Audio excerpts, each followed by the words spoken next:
Smith Machine shoulder press here. Look at how Dylan's got the bench set up. We don't want it all the way up. We want it up and then just slightly back to get the best press through our shoulders. When we're doing this, we almost want this bar like as close to our face as we can comfortably have it. Not so it's touching, but it should be pretty damn close. As Dylan's gonna come down, he's gonna keep his elbows in front of him. Yeah, so we're getting in that scapular plane. We don't come down so far that he's gonna get that rotation backwards through the elbow. Yeah, so we wanna be reaching forwards the whole time. Come up, down, from there, press back up. Make sure that we're really controlling the descent here. Get a nice pause in the stretch and then drive up as fast as you can. Get a really nice lean back. Keep your chest up, feel like you're getting under it. That's where you're gonna feel most strong.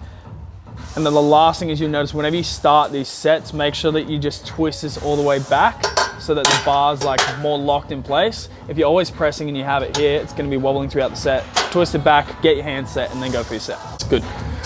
We want to be pressing through the palm. Don't have your hands so far under it that you're pressing here.